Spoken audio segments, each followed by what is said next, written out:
Remember, over decades, US almost built Pakistan as a counterweight to India in the subcontinent, and now US adopting this decision, taking this move in which they are saying that they have nothing to do with it, let Pakistan handle what it is doing. This is what India has been asking for years now under Prime Minister Modi's foreign policy doctrine, that you have to dehyphenate, which has happened completely, and at the same time, India should deal with Pakistan on its own. None of the allies or the fair weather friends of Pakistan should jump in, and there cannot be any diplomatic solution to what is India facing and continues to face from Pakistan.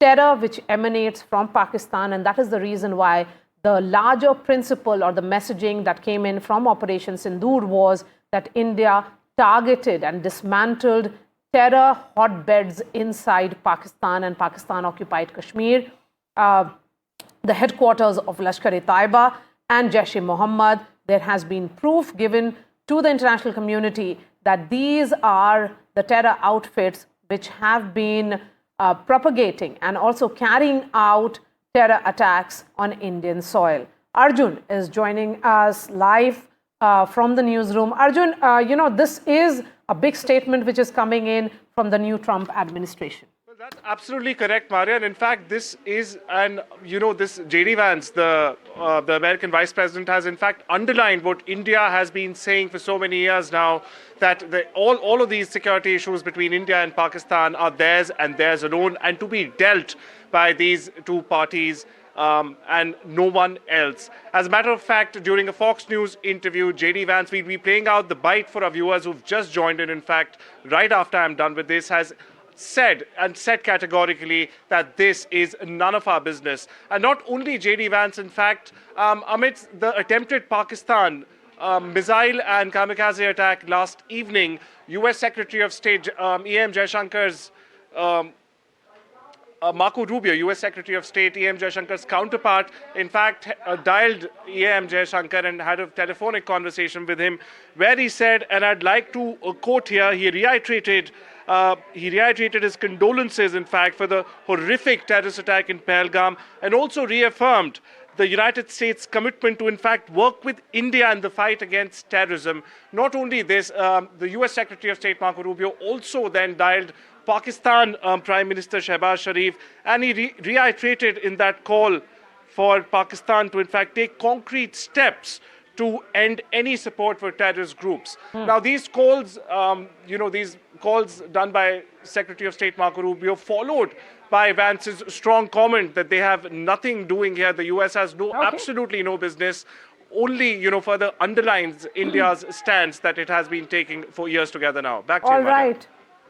All right. We have a guest joining us. Achal Kumar Malhotra is a former ambassador. We also have Captain Yashika Tyagi joining us on this broadcast. Ambassador Malhotra,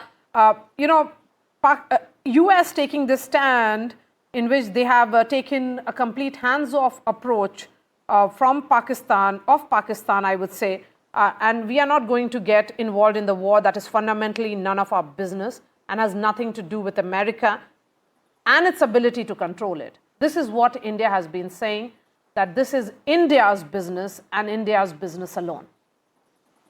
Good morning, Maria and my co-panelist. Yes, J.D. Vance's statement is open to many interpretations. The optimistic interpretation would be that by saying that they are offhand, this is none of their business. Essentially, they are giving a free hand to India to deal with the matter the way we want to deal with it. So to that extent, I think it's a very good and a positive development. But at the same time, while they are preaching us about de-escalation, and also they are not saying completely, they are not taking completely disengaging themselves, because he did mention about their intention to continue to pursue this matter through the diplomatic channels. So we'll have to see what, this is an open statement, what comes behind the scenes, we will have to have a look at it. Also, we should also read this statement in conjunction with what Donald Trump had said a couple of days ago after the Pahalgam. He said, I like both of them, meaning Prime Minister Modi and Prime Minister Shahbaz. I didn't like that idea. He says, I have good relations with both Pakistan and India. I didn't like that also. And we should be realistic. I think they continue to have vested interest in Pakistan. They would still like to operate or have some hold in Balochistan to keep an eye on Afghanistan, Taliban, and Iran. And at some point of time, they might, need Pakistan for its nuisance value arising out of its geographical location in this area. So, be that as it may be, my position has always been that this is our fight. We have to fight it alone. We have to find ways and means to handle it. We have to find it vis-a-vis Pakistan. We have to fight it in terms of our own internal security. We have to look at, locate, identify their sleeper cells, the supporters and sympathizers within the country and eliminate them. And where we stand today, of course, the conflict has widened. Pahalgam was the escalation from their side. We exercised our right to, defend and right to respond. I think everybody thought maybe it may stop at that, but Pakistan, in its wisdom, has decided to carry it further. So we have to see where will it stop. It has widened. It has definitely, taking a larger dimension. We will have to see where will it stop and when will it stop. Okay. And last thing I would like to add is that we have already exercised our right to defend, right to, respond. There is a right to preempt. That we should continue to exercise. And Ambassador Malhotra, it is continuing. Yes.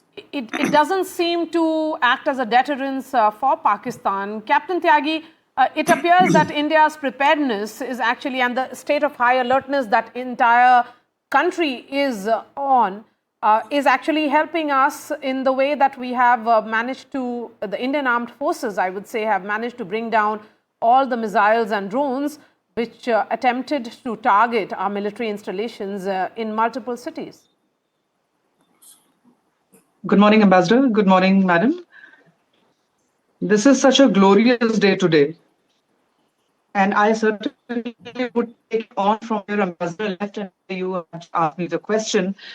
See, our military might consequence if not have the political will and courage to take strong decisions.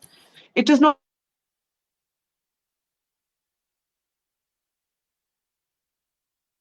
All right, we'll try and connect with Captain Tyagi in just a bit.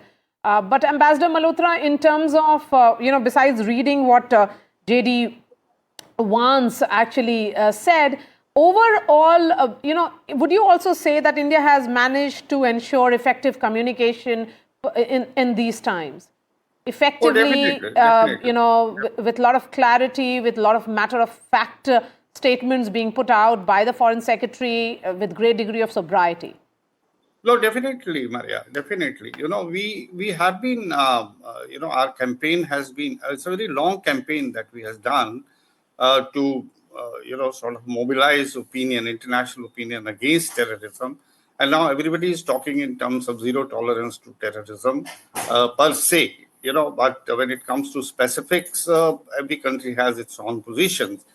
And we have been, even if somebody may say we are not obliged, but I think it's always useful in the context of international relations that whenever a situation like this is evolving, it's always good to keep your friends and partners informed about the true picture, the narrative, our own narrative, so as also to counter the narrative from your adversaries and take them into confidence, and so that the minimum they can do is take a rational, objective position on the current scenario and not rush into taking any steps which are against our interests. So I think to that extent, we have been very, very successful.